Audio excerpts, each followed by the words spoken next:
Hello दोस्तों, नमस्कार। तो दोस्तों, एक बार आपका फिर से महत्वपूर्ण 20 प्रश्नों के साथ स्वागत है। और उम्मीद है इस वीडियो में आपको बहुत कुछ सीखने को मिलेगा और उम्मीद करते हैं आपको यह सीखने में मजा भी आएगा। और मेरा एक और बेहतरीन प्रयास है कुछ महत्वपूर्ण जो भी हमारे प्रश्न हैं उनको विस्तृत रूप से समझाने के लिए और कुछ गलतियां जो इसमें हो रही थी उन गलतियों को सुधारने के लिए। तो चलो शुरू करते हैं आज के 20 महत्वपूर्ण प्रश्नों को। अगर आपको पसंद आए तो जरूर अपने दोस्तों तक शेयर कीजिएगा ताकि उससे मेरा खुद का मनोबल बढ़ता है और मैं बहुत बेहतरीन आपके लिए प्रश्न लाने की पूरी कोशिश करूंगा। आज का हमारा पहला और महत्वपूर्ण हमारा प्रश्न है कि लखपति दीदी लखपति दीदी के नाम से किसे जाना जाता है। तो बहुत महत्वपूर्ण आपके लिए यह प्रश्न रहेगा आने वाले एग्जाम में। आप लोग देख लीजिएगा, ऐसे प्रश्न जरूर बनेंगे। तो लखपति दीदी के नाम से जो हम जानते हैं वह जानते हैं बी संतोषी सोलंकी को।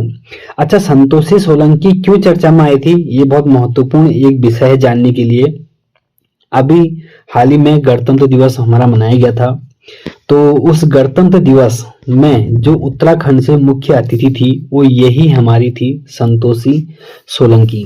तो गणतंत्र दिवस 2026 में उत्तराखंड से विशेष अतिथि के रूप में नई दिल्ली के कर्तव्य पथ पर संतोषी सोलंकी लखपति दीदी को आमंत्रित कौन सा किया गया है।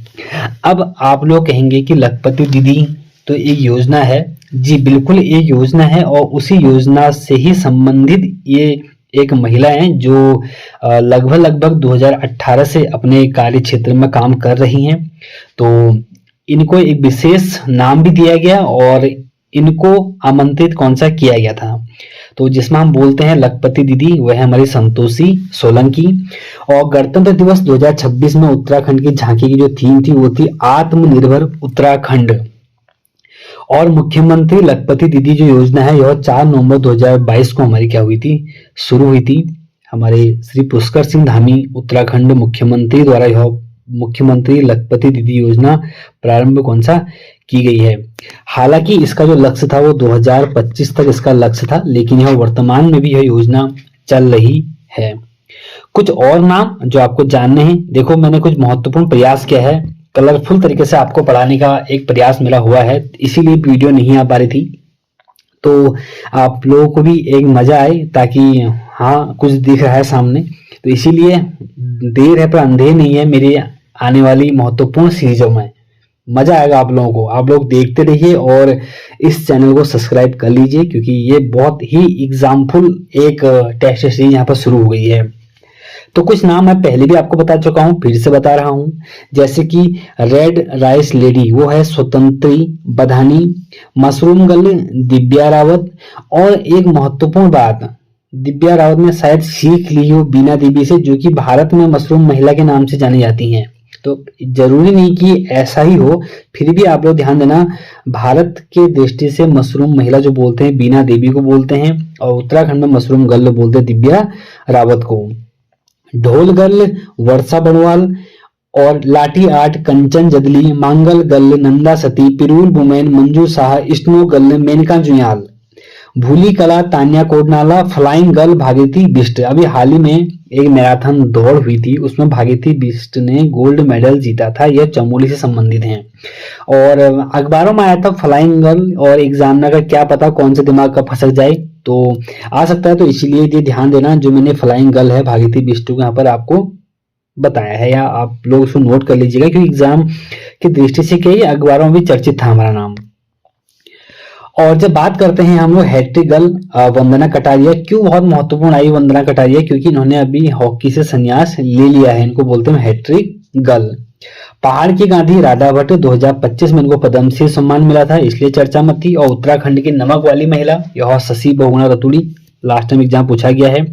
और धारचूला की स्नो गर्ल वह है मेनका जुयाल। ये कुछ महत्वपूर्ण नाम थे आपके सामने, आप लोग जो भी आपको नहीं पता है उसको नोट कर लीजिएगा, बाकी कुछ और बात कर लेंगे। अगला क्वेश्चन हमारा है, दूसरा प्रश्न हमारा है कि मेजर सोमनाथ शर्मा को भारत का प्रथम परमवीर चक्र किस लिए प्रदान किया गया था। तो क्यों किया गया था? पहला ऑप्शन है कि रंजांगला लद्दाख भारत चीन युद्ध के दौरान चीनी सेना के खिलाफ असाधारण वीरता के लिए, ऑपरेशन ब्लू स्टार में सफलता के लिए, श्रीनगर हवाई अड्डा की रक्षा के लिए और प्रथम विश्व युद्ध में असाधारण वीरता के लिए। तो इसका जो सही हमारा आंसर है दोस्तों वो हमारा है सी, जो श्रीनगर हवाई अड्डा और श्रीनगर शहर था उसको या उसकी रक्षा करने के लिए हमारा मेजर सोमनाथ शर्मा को भारत का प्रथम परमवीर चक्र कौन सा हमारा दिया गया है। इसका सी आंसर सही हमारा है। कुछ बातें जान लेते हैं, महत्वपूर्ण बातें जो कि एग्जाम की दृष्टि से हैं। मेजर सोमनाथ शर्मा को 1947 के भारत पाक युद्ध के दौरान 3 नवंबर, ये कुछ महत्वपूर्ण डेट हो सकती है आपके लिए, 3 नवंबर 1947 को बड़गांव कश्मीर में श्रीनगर हवाई अड्डे व श्रीनगर शहर की सुरक्षा करते हुए असाधारण वीरता और अदम्य साहस और सर्वोच्च बलिदान के लिए मरणोपरांत भारत का पहला परमवीर चक्र प्रदान किया गया था। और ध्यान देना आप लोग कि कब की ये बात है, 3 नवंबर 1947 की बात है और कुमाऊं रेजिमेंट से ही इनका संबंध है। तो इनकी मूर्ति भी लगी है रानीखेत में जहां पर कुमाऊं रेजिमेंट का मुख्यालय है। तो कुमाऊं रेजिमेंट की स्थापना 27 अक्टूबर 1945 को हुई थी और जिसका मुख्यालय 1948 में हमारा रानीखेत में स्थानांतरित हुआ था। तीसरा हमारा प्रश्न है कि उत्तराखंड का पहला मशरूम ग्राम के रूप में किससे विकसित किया गया है जा रहा है। अभी हाल ही में आप लोग अगर न्यूज पढ़ते हैं और वहां पर एक चर्चित था कि मुख्यमंत्री ने मशरूम ग्राम के रूप में विकसित करने का निर्णय लिया है, वो हमारा है सी, बुग्गा वाला हरिद्वार। मैंने आपको कुछ गांव पहले बताए हैं तो उन्हीं गांव में से एक महत्वपूर्ण गांव है। जैसी कुछ बातें देखो, पुस्तकालय गांव या किताबों का गांव बोलते हैं मणिगुह हमारा गांव है रुद्रप्रयाग में। लेखकों का गांव हमारा थानों में है देहरादून। धानाचोली गांव मिनी यूरोप बोलते हैं इसको, जो कि हमारा अल्मोड़ा में है। गंगी गांव लोन गांव हमारा है और मथौली गांव बुआरी गांव। रोहतों की वैली को बोलते हैं पनीर गांव। थानो गांव लेखक गांव, 2 बार हो गया कोई बात नहीं। घेंस गांव हरबल गांव और धार पाईकोटी को बोलते हैं एरोमा गांव और सिरकोट गांव को बोलते हैं फिट इंडिया गांव और मशरूम गांव हो गया हमारा बुग्गा वाला हरिद्वार। चौथा हमारा प्रश्न है, बहुत महत्वपूर्ण हमारा प्रश्न है चौथा प्रश्न, क्योंकि जो एग्जाम की दृष्टि से है यह हमारा है कि उत्तर प्रदेश राजकीय वेधशाला के नाम को बदलकर आर्यभट्ट परीक्षण विज्ञान शोध संस्थान एरीज कब किया गया। बहुत महत्वपूर्ण एक प्रश्न। तो इसका जो हमारा सही हमारा आंसर है वह है 22 मार्च 2004। इसका डी ऑप्शन हमारा सही होता है। कुछ बातें जान लेते हैं। उत्तर प्रदेश राज्य की जो हमारा वेधशाला था इसका नाम जब हमारा आर्यभट्ट परीक्षण विज्ञान शोध संस्थान हुआ था। क्या बातें हैं देखो, एक तो आर्यभट्ट परीक्षण विज्ञान शोध संस्थान की स्थापना 20 अप्रैल 1954 को वाराणसी में हुई और वर्तमान इसका मुख्यालय मनोरा पीक नैनीताल में है, जो कि 1955 में इसको शेर का डांडा नैनीताल में लाया गया था वाराणसी से। फिर इसको शेर का डांडा से 1961 में मनोरा पीक हमारा नैनीताल में ले जाया गया। आज वर्तमान में यह हमारा यहीं पर ही है। उत्तर प्रदेश राजकीय वेधशाला का नाम 22 मार्च 2004 को बदलकर आर्यभट्ट परीक्षण विज्ञान शोध संस्थान एरीज कौन सा किया गया हमारा। और यहीं पर ही हमारा अंतरराष्ट्रीय तरल दूरबीन जो कि इंटरनेशनल लिक्विड मिरर टेलीस्कोप की स्थापना की गई है 2022 में। यह 5 देशों की सहायता से की गई थी। वो 5 देश में भारत, बेल्जियम, कनाडा, पोलैंड और उज्बेकिस्तान होते हैं। लेकिन यह जो शुरू हमारा हुआ था यह 21 मार्च 2023 को हुआ था। इंटरनेशनल लिक्विड मिरर टेलीस्कोप हालांकि 2022 में स्थापित हुआ था और जो इसका जो शुभारंभ हुआ वो हुआ हमारा 21 मार्च 2023 को। पांचवा हमारा प्रश्न है कि भारत सरकार में या केंद्र के विभिन्न सरकारों में उत्तराखंड से कैबिनेट मंत्री कौन सा व्यक्ति नहीं रहा। आप लोग जानते हैं मंत्री तीन प्रकार के होते हैं, कैबिनेट मंत्री, राज्य मंत्री और उप मंत्री। तो जब बात करते हैं भारत सरकार जो भारत सरकार जो हमारी गवर्नमेंट बनाती है उसमें कौन से व्यक्ति ऐसे हैं जो उत्तराखंड से मंत्री नहीं रहे हैं। अजय टम्टा, गोविंद वल्लभ पंत, भुवनचंद्र खंडूरी, महावीर त्यागी, ये 4 आपके पास ऑप्शन है। तो इसका जो सही हमारा आंसर है वो है अजय टम्टा। अब बहुत से लोग बात करेंगे वर्तमान में जो राज्यसभा की सीटें हैं, सॉरी लोकसभा की जो सीटें हैं 5, उसमें अजय टम्टा शामिल हैं। और अजय टम्टा तो अभी हमारे कुछ सड़क परिवहन मंत्री भी हैं, लेकिन वो हमारे राज्य मंत्री हैं, उनको राज्य मंत्री का दर्जा दिया गया है। मैं बात कर रहा हूं कि कैबिनेट मंत्री, कैबिनेट मंत्री में कौन शामिल नहीं हुए हैं। तो यहाँ पर तीनों नाम सही हैं, गोविंद बल्लभ पंत, भुवनचंद्र खंडूरी, महावीर त्यागी।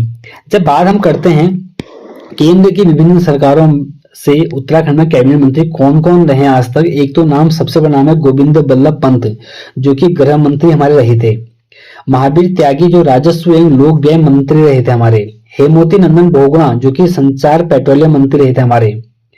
नारायण दत्त तिवारी, हेमवती नंदन बहुगुणा हमारे वित्त मंत्री भी रहे थे और शायद ये बजट पेश नहीं कर पाए थे। इनके बारे में ऐसी भी एक कहानी जैसी है, थोड़ा जहां तक मुझे याद आ रहा है, बहुत टाइम से रिवीजन नहीं हुआ है, थोड़ा गलती भी हो सकती है, माफी चाहूंगा इसके लिए, लेकिन मैं फिलहाल सही बोल रहा हूँ ऐसा मुझे प्रतीत हो रहा है। नारायण दत्त तिवारी जो कि विदेश मंत्री, व्यापार मंत्री, वाणिज्य मंत्री और उद्योग मंत्री हमारे रहे हैं। केसी पंत यह ऊर्जा मंत्री और योजना आयोग के उपाध्यक्ष भी हमारे रहे हैं, केसी पंत। भुवनचंद्र खंडूरी सड़क परिवहन एवं राजमार्ग मंत्री रहे हैं और डॉक्टर रमेश पोखरियाल निशंक शिक्षा मंत्री हमारे रहे हैं। ये कुछ महत्वपूर्ण नाम है दोस्तों, मैं आपको बता रहा हूं, एक आपको चेतावनी दे रहा हूं क्योंकि ये प्रश्न आने वाले एग्जाम में बन सकता है, तो इसलिए इसको नोट कीजिएगा आप लोग। अगला प्रश्न हमारा कि छठा हमारा प्रश्न है, चीड़ की लकड़ी से कलाकृति, चीड़ की लकड़ी से कलाकृतियों का निर्माण करने वाले व्यक्ति जिनका जिक्र प्रधानमंत्री मोदी ने अपनी मन की बात 122वें एपिसोड में किया, वह कौन से व्यक्ति हैं। देखो आयोग ने पहले भी ऐसा प्रश्न पूछा है, तो ऐसा ही प्रश्न बनने की पूरी कोशिश की है क्योंकि प्रश्न बहुत ज्यादा चर्चित था। वह हमारे हैं श्री जीवन चंद्र जोशी, इसका सही आंसर है डी। क्यों महत्वपूर्ण बातें हैं देखो, अब मैं थोड़ा सा आपको विस्तृत जानकारी देने वाला हूं, आप लोग नोट कीजिएगा अगर आपको एग्जाम की तैयारी सही से करनी है। देखिए क्यों थे, क्योंकि भारत सरकार की सीनियर मतलब हमारे श्री जीवन चंद्र जोशी को भारत सरकार की सीनियर फेलोशिप प्रदान की गई थी, इसीलिए इनका नाम हमारे चीड़ की से जो कलाकृति बनाते हैं तो उनकी बात मोदी जी ने भी की थी। और अब ध्यान देना कुछ ऐसी बातें जो आप लोगों को पता होनी चाहिए। 2024-25 के बीच कुछ खतरनाक नाम आपके सामने आते हैं जिनको आप लोग नोट कीजिएगा, क्या क्या पूछ सकता है। एक है हमारे जुगल किशोर पेड़साल, इनका निधन हो गया है। इनका संबंध किस क्षेत्र से था, यह एक साहित्यकार और एक रंगकर्मी थे। हमारे एलपी नैथानी जो कि उत्तराखंड के पहले महाधिवक्ता थे, इनका भी निधन हो गया है। बास्केटबॉल खिलाड़ी हरिदत्त कापड़ी का भी निधन हो गया है। और आप लोग प्लीज कमेंट कीजिएगा कि हरिदत्त कापड़ी को हम किस नाम से जानते हैं। एक सुभाष पंत थे, इनका भी निधन हो गया है। और ये क्यों महत्वपूर्ण है, क्योंकि ये साहित्यकार थे हमारे। और महत्वपूर्ण नाम एक हमारी थी श्रीमती विमला बहुगुणा, इनका भी निधन हो गया है। और ये थे हमारे सामाजिक कार्यकर्ता और पर्यावरणविद की, इसलिए बहुत ज्यादा महत्वपूर्ण है कि श्रीमती विमला बहुगुणा का संबंध किससे था, तो ये थे पर्यावरणविद। एक हमारे व्यक्ति हैं 2024-25 में बहुत ज्यादा चर्चा में रहे, वो थे मोहन सिंह रावत जो कि उत्तरकाशी के हैं। इन्होंने माउंट एवरेस्ट फतेह किया हमारा। हैट्रिगल वंदना कटाई ने संन्यास ले लिया, जो मैंने पहले आपको बोला। और एक बड़ा नाम बहुत महत्वपूर्ण, आपको मैंने अभी कुछ समय पहले बताया था कि अगस्त 2025 में हैदराबाद में आयोजित 42 किलोमीटर की मैराथन दौड़ में चमोली की धाविका फ्लाइंग गर्ल भागीरथी बिष्ट ने स्वर्ण पदक जीता, तो इसलिए बहुत ज्यादा चर्चा में आ गए। अब कुछ ऐसे सम्मान जो अभी 2025 में हमें दिए गए हैं कि 2025 का युवा किसान पुरस्कार किसे दिया गया है, डॉक्टर संतोष बिष्ट को दिया गया है। 2025 का लोक रत्न हिमालय सम्मान किसे दिया गया है, सचिन बंसल को दिया गया है। मिस उत्तराखंड 2025 स्मृति रावत। 2025 का भारत गौरव सम्मान जगत सिंह जंगली। लाइफ टाइम अचीवमेंट पुरस्कार Tenzing Norgay national adventure award यह परवीन सिंह को दिया गया है। मध्य प्रदेश सरकार द्वारा अपना सर्वोच्च कबीर सम्मान किसे दिया गया है, हमारे श्री लीलाधर जुगड़ी को दिया गया है। और राज्य महिला आयोग के अध्यक्ष कुसुम कंडवाल बनी थी। और उत्तराखंड जो महिला आयोग की उपाध्यक्ष बनी थी तो सायरा बानो थी। उत्तराखंड का मुख्य सचिव आनंदवर्धन और मुख्य सूचना आयुक्त राधा रतूड़ी। राज्य निर्वाचन आयुक्त सुशील कुमार। छठवें वित्त आयोग का अध्यक्ष एन रविशंकर। राज्य महाधिवक्ता सूर्य नारायण बाबुलकर। और राज्य महालेखाकार मोहम्मद परवेज आलम। ये कुछ महत्वपूर्ण नाम। और पहाड़ की गांधी बोलते हैं राधा भट्ट को, जिन्हें 2025 में पद्म श्री पुरस्कार हमारा दिया गया था। नंदिनी कश्यप का संबंध हमारे क्रिकेटर से है। ये कुछ ऐसे नाम कह रहा हूं जो बहुत ज्यादा चर्चा में थे, तो इसीलिए आप लोग उनको नोट कीजिएगा। और हमारा सातवां हमारा प्रश्न है कि उत्तराखंड की नई पर्यटन नीति कब तक प्रभावी रहेगी। ये बहुत बेहतरीन एक प्रश्न है कि जो उत्तराखंड की नई पर्यटन नीति है यह कब तक प्रभावी रहेगी। तो इसका जो सही हमारा आंसर है वो है डी, 2030 तक, क्योंकि 2023 में यह योजना हमारी सॉरी यह पर्यटन नीति हमारी यही है जो कि 7 वर्षीय हमारी पर्यटन नीति है। जब हम बात करते हैं कि पर्यटन नीति कब तक रहेगी, तो फिलहाल हम जानते हैं कि वर्तमान तक 3 बार पर्यटन नीति हमारी सरकार द्वारा लाई गई है, जो कि पहली पर्यटन नीति थी हमारी 26 अप्रैल 2001 और दूसरी पर्यटन नीति हमारी थी 27 सितंबर 2018 और तीसरी वो नई पर्यटन नीति जो कि 17 मार्च 2023 को हमारी आई थी और उत्तराखंड सरकार द्वारा 17 मार्च 2023 को 7 वर्षीय 2023 से लेकर 2030 तक नई पर्यटन नीति को मंजूरी प्रदान की गई है, जो 2030 तक प्रभावी रहेगी। अच्छा, ये और महत्वपूर्ण बात इसमें क्या है कि आप लोग अभी देखना, इसमें क्या क्या है कि 3 श्रेणियां कौन सा बनाई गई हैं। श्रेणी ए, श्रेणी बी और एक आप और देखोगे श्रेणी सी। ठीक, अब क्यों महत्वपूर्ण है ये मैंने परीक्षा वाणी का एक कटिंग आपके सामने मतलब परीक्षा वाणी कटिंग मैंने ली है जो कि आपके सामने है। श्रेणी ए में क्या है, देखो श्रेणी ए में हरिद्वार, नैनीताल, उधम सिंह नगर के सभी क्षेत्र शामिल हैं और अल्मोड़ा जनपद का रानीखेत और अल्मोड़ा जनपद के रानीखेत और अल्मोड़ा तहसील शामिल हैं और देहरादून के सभी क्षेत्र जो बी श्रेणी में शामिल नहीं है वह श्रेणी ए में शामिल हैं। इनको क्या होता है, इस पर्यटन नीति के अंतर्गत इनको 25% का अनुदान दिया जाता है। यह आपसे पूछ लेगा कि नई जो पर्यटन नीति आई थी उसमें कितना प्रतिशत का अनुदान दिया जाता है सरकार के द्वारा। तो आपका सही आंसर क्या हो गया, 25% ए श्रेणी वालों को। अब आता बी श्रेणी की बात करते हैं। बी श्रेणी, इस श्रेणी में शामिल शहरों में पर्यटन निवेश पर राज्य सरकार द्वारा 35% की सब्सिडी दी जाती है। ए में 25%, बी में 35%। और इसमें कौन कौन शामिल है, देखो एक तो आप लोग ध्यान देना, देहरादून जिले का कालसी, चक्राता और त्योनी शामिल है। पौड़ी जनपद का लैंसडाउन, कोटद्वार, यमकेश्वर और धूमाकुर तहसील, टिहरी गढ़वाल का नरेंद्र नगर और धनोल्टी और बागेश्वर का गरुड़ और अल्मोड़ा का शेष भाग जो ए में शामिल नहीं है। ध्यान देना, अल्मोड़ा का रानीखेत और अल्मोड़ा शामिल है, बाकी वो सब श्रेणी बी में शामिल हैं। और श्रेणी सी क्यों महत्वपूर्ण है, श्रेणी सी, इस श्रेणी के शहरों में पर्यटन निवेश के निवेशकों को 50% का अनुदान मिलेगा। ध्यान देना, ए में 25%, बी में 35% और सी में 50% का अनुदान। बाकी देखो जो बच गया वो कहाँ आ गया, सब श्रेणी अपने अभी सीमा आ गया, जिसमें उत्तरकाशी, रुद्रप्रयाग, पिथौरागढ़, चमोली, चंपावत के संपूर्ण जिले। देखो आप ध्यान देना, कभी कभी आयोग पूछ देगा जो नई पर्यटन नीति है उसमें कौन से ऐसे जिले हैं जो संपूर्ण रूप से हमारे श्रेणी सी में हमारे शामिल हैं। वह हमारे हैं उत्तरकाशी, रुद्रप्रयाग, पिथौरागढ़, चमोली, चंपावत और संपूर्ण, मतलब ये हमारे जिले हैं। कितने हमारे 5 जिले ऐसे हैं जो पूर्ण रूप से श्रेणी सी में शामिल हैं। बाकी तो जो छूट गए और बी में वो यहाँ आ गए, पौड़ी और टिहरी के शेष क्षेत्र जो श्रेणी बी में शामिल नहीं है और बागेश्वर के गरुड़ क्षेत्र के अतिरिक्त तो संपूर्ण जिला। हमने ध्यान दिया था, देखो इसमें बागेश्वर शामिल नहीं है, श्रेणी मतलब संपूर्ण वाला में बागेश्वर का क्यों गरुड़ क्षेत्र बी में आता हमारा। तो कुल मिला के ये कुछ महत्वपूर्ण बातें थी, आप लोग ध्यान दीजिएगा। क्या आ जाए एग्जाम में कुछ नहीं पता, तो आप लोगों को थोड़ा सा इस पर थोड़ा नजर मारना है। अगला हमारा प्रश्न है कि राज्य में गेरुए मृदभांड संस्कृति वाला नगर किसे माना जाता है। तो आपका जो सही हमारा आंसर है वह हमारा है बी, हरिद्वार। हरिद्वार देखो, एक मिनट सॉरी, ठीक है, जब बात करते हैं हरिद्वार की तो हरिद्वार के कुछ हमारे महत्वपूर्ण उपनाम हैं, जैसे कि एक तो इसको बोलते हैं कुंभ नगरी। हरिद्वार का नाम है पहला क्या, कुंभ नगरी। बाकी जो मैंने लिखे हैं गेरुए मृदभांड संस्कृति वाला नगर, खांडव वन, गंगा द्वार, देवताओं का द्वार, तीर्थ स्थलों का प्रवेश द्वार, चारों धामों का द्वार, स्वर्ग द्वार, कपिला, मायापुरी, माया क्षेत्र, कायोपिल या कुपिला, शिव की राजधानी टॉम कायर द्वारा, उत्तर भारत का केरल और मोयोलू अंग्रेजों का कब्रिस्तान। ये हमारे किसके नाम है, ये हमारे हैं हरिद्वार के महत्वपूर्ण कुछ नाम। नवा प्रश्न हमारा है कि बिटल्स आश्रम कहाँ स्थित है। ये महत्वपूर्ण एक प्रश्न है हमारा। बिटल्स आश्रम आप लोगों ने बहुत बार नाम सुना होगा इसका, बिटल्स आश्रम का। तो जो बिटल्स आश्रम हमारा है यह है हमारा ऋषिकेश में। इसे हम किस नाम से जानते हैं बिटल्स आश्रम को? 84 जो कुटिया है उसी का नाम है बिटल्स आश्रम। तो यह हमारा है ऋषिकेश में। इसका सही उत्तर हमारा रहेगा सी। कुछ ऐसे नाम जो कि आपको पता होना चाहिए कि ये कहाँ कहाँ पे है। एक तो अनासक्ति आश्रम कहाँ पे है? कौसानी में है। सप्तऋषि आश्रम कहाँ पे है? हरिद्वार में है। और सप्तकुंड हमारा कहाँ पे है? वह यमुनोत्री में है।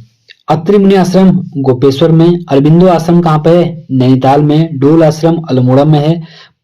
परमार्थ निकेतन व शिवानंद आश्रम ऋषिकेश में हो गए। कड़वा आश्रम कोटद्वार। मिर्तौला आश्रम अल्मोड़ा। नारायण आश्रम पिथौरागढ़। और स्वर्ग आश्रम कौन सा हमारा? ऋषिकेश। ये कुछ महत्वपूर्ण नाम है जो आपको पता होनी चाहिए। ये कुछ आश्रम है। कुछ बातें देखो और जान लेते हैं। मैंने एक कोशिश की है यहाँ पर आपके सामने 84 कुटिया के बारे में बताने की। देखो 84 कुटिया की जो स्थापना हुई थी वो 1961 या 1967। जो 84 कुटिया बोलूं या उत्तराखंड की जो उत्तराखंड पर्यटन विभाग हमारा है ना, उसकी जो ऑफिशियल साइट पर जो 84 कुटिया की स्थापना दी गई है 1961 दी गई है। किताबों में 1967 दिया गया है। तो दोनों तो सही हो सकते नहीं है, सही तो होगा एक, तो उसमें आप जाना 1961 पर। जब आप बात करते हैं कि इसकी स्थापना जो हमारे महर्षि महेश योगी थे इनके द्वारा इसकी स्थापना की गई थी। और इसका नाम कारण बिटल्स आश्रम क्यों पड़ा? क्योंकि जॉन लेगन और पॉल मैककार्टनी, जॉर्ज हैरिसन और रिंगो स्टार ने 1968 में यहाँ आने के बाद इसे बिटल्स आश्रम के रूप से जाना लगा। जब ये लोग यहाँ पर आए, इनका बैंड यहाँ पर आया, तो तभी इसको बोलते हैं बिटल्स आश्रम। और इसका एक अन्य नाम भी है, वह है शंकराचार्य नगर। और अभी ध्यान आपने पढ़ा होगा कि 1985 के आसपास यह बंद हो गई थी, और लेकिन इसको पर्यटकों के लिए दोबारा खोल दिया गया है 8 दिसंबर 2015 को। अगला प्रश्न 10वां प्रश्न हमारा, थारू जनजाति की महिलाओं को तलाक देने का अधिकार है, उस तलाक को क्या कहा जाता है? ए भरड़ा, बिल्कुल नहीं। इसके अगले ऑप्शन देख लेते हैं, कहाँ गए ऑप्शन, ये है, ठीक है। बी खाबर, सी चाला और डी उरारी। तो इसका सही आंसर हमारा डी उरारी। लिखा है देखो कुछ बातें कि थारू में विवाह के बाद जब लड़कियां स्थायी रूप से लड़की के घर आती है, मतलब जब लड़की स्थायी रूप से लड़के के घर, ठीक है, लड़की के घर आती है, तब इस रस्म को चाला कहते हैं। ये सभी थारू जनजाति के कुछ महत्वपूर्ण नियमावली हैं, ये नियम उनके हैं, ये उनकी क्या है, हमारी इनके रीति रिवाज हैं। थारू में वनों में जो आखेट करने वाले हैं उनको खाबर शब्द के नाम से हम जानते हैं। और थारू में जो ओझा या तांत्रिक होते हैं उसके लिए भरड़ा शब्द का प्रयोग किया गया है। और थारू में तलाक के लिए उरारी शब्द का प्रयोग किया गया है। ये 4 महत्वपूर्ण बातें जो कि एग्जाम में कभी भी आ सकती है, तो इनमें आप लोग ध्यान दीजिएगा। अगला हमारा प्रश्न है कि उत्तराखंड के प्रसिद्ध बुग्याल एवं जिले के संदर्भ में नीचे दिए गए कथनों विचार करें और सही विकल्प का चयन कीजिए। अच्छा, आपको यहाँ पर 4 ऑप्शन दिए गए हैं। पूछा गया यहाँ पर कि निम्न में कौन सा सही है। देखो, पहले है कैला बुग्याल चमोली में, बिल्कुल सही है, क्योंकि कैला बुग्याल के चारों, मतलब बद्रीनाथ के चारों तरफ कैला बुग्याल फैला हुआ है। थौली मनड़ी बरवी बुग्याल टिहरी गढ़वाल में है, बिल्कुल गलत है, क्योंकि यह हमारे है रुद्रप्रयाग में। ठीक, चाइसिल बुग्याल उत्तरकाशी में है। खलिया टॉप हमारा कहाँ पे है? पिथौरागढ़ में। तो इसका जो सही हमारा आंसर है वह है सिर्फ 1 और 3। तो यह हमारा ऑप्शन हो गया A B C and D. इसका डी उत्तर हमारा सही है।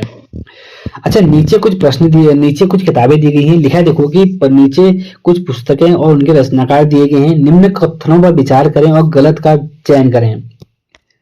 तो जब बात करते हैं हम लोग कुछ किताबें, पहली किताब है Yantrik a journey into theatrical arts, यह दीवान सिंह बजेली की है, बिल्कुल सही है। Cultural geography of Uttarakhand Himalaya Vishambhar Prasad सदी की है, विश्व से सही, इसका ये भी सही है। उत्तराखंड आंदोलन स्मृतियों का हिमालय हरीश लखेड़ा, ये भी बिल्कुल सही है। टिहरी का इतिहास यशवंत सिंह कठौच थोड़ा गलत हमारा है, क्योंकि यह हमारे है शिव प्रसाद डबराल की। तो इसका गलत हमारा है वह है डी। इसका जो गलत है वो हमारा है डी। उस टिहरी का इतिहास है डॉक्टर शिव प्रसाद डबराल। 13वां हमारा प्रश्न है, सूची 1 में प्रमुख उपनाम इनके वर्तमान नाम से सुलमित कीजिए। बहुत आसान सा प्रश्न है। संजीवनी शिखर किसका नाम है? यह है ओली का, तो ये हो गया हमारा 4। वैशाखन तीर्थ हनुमान चट्टी का, ये हो गया हमारा 3। केदारजू थल केदार, ये हो गया हमारा 2। और सुनहरी घाटी गोल्डन वैली, ये हो गया हमारा बागेश्वर। तो 4 3 2 1, तो इसका ऑप्शन हमारा है, ये है हमारा डी सही, 4 3 2 1। 14वां हमारा प्रश्न है कि निम्न कथनों पर विचार करें और सही विकल्प का चयन कीजिए। तो इसमें जो सही विकल्प का आपको चयन करना है यह है कि जोहार घाटी क्षेत्र का प्रवेश द्वार मुंशियारी को बोलते हैं, बिल्कुल ठीक है। दारमा घाटी का प्रवेश द्वार बोलते हैं सेला को, बिल्कुल ठीक है। कैलाश यात्रा का प्रवेश द्वार बोलते हैं काठगोदाम को, बिल्कुल गलत है। एक तरफ से अगर मगर मैं क्या बात करूं सीधे सीधे, वैसे जो अब मैं बोलूं कैलाश यात्रा का प्रवेश द्वार बोलते हैं काठगोदाम को, ठीक, गलत है, क्योंकि इसको ये बोलते हैं हमारे किसको, धारचूला को, ठीक हो गया। लेकिन ध्यान देना, जब हम धारचूला जाएंगे तो जाएंगे काठगोदाम से ही, लेकिन अब वर्तमान में क्या है कि नेशनल हाईवे 9 बन चुका है जो कि हमारे चंपावत से सीधे पहुंचता है पिथौरागढ़, पिथौरागढ़ से पहुंचता है वो धारचूला। तो इसीलिए थोड़ा तथ्य गलत भी हो जाएगा। काठगोदाम भी वैसे हो सकता है कैलाश यात्रा प्रवेश द्वार, क्योंकि जाते तो काठगोदाम से ही हैं अधिकांश लोग, लेकिन नहीं, जो ऑफिशियल जो जिसको हम बोलते हैं बार बार, वो हमारा है धारचूला। तो इस कैलाश यात्रा का प्रवेश द्वार हमारा हो गया धारचूला। तो यहाँ पर हमारा सही है केवल 1 और 2, तो इसका ए ऑप्शन हमारा सही हो गया। 15वां हमारा प्रश्न है कि निम्न में कौन सा गढ़वाल का राजकुमार मुगल दरबार में मनसबदार नियुक्त किया गया था? तो इसका जो सही हमारा उत्तर होगा वह होगा ए, मेदिनी शाह। 16वां हमारा प्रश्न है कि श्रीदेव सुमन का संबंध किससे है? तो श्रीदेव सुमन का जो संबंध हमारा है टिहरी राज्य प्रजामंडल से ही है। ये तो इसका हमारा क्या हो गया, इसका हमारा तो ये उत्तर हमारा क्या हो गया, हमारा सही हो गया, टिहरी राज्य प्रजामंडल।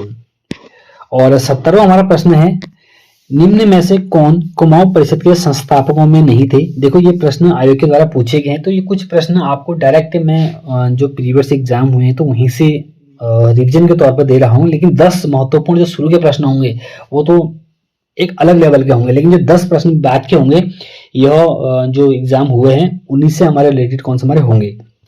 तो ये प्रश्न पूछा गया है कि जो कुमाऊं परिषद के संस्थापकों में शामिल नहीं थे तो वो इसमें थे हमारे दर्शनलाल पांडे, क्योंकि जब एग्जाम में आया था उस टाइम पर तो उसमें गोविंद वल्लभ पंत, हरगोविंद पंत, लाला इंद्रलाल आयोग ने सही माना था, तो गलत था हमारा डी, दर्शनलाल पांडे।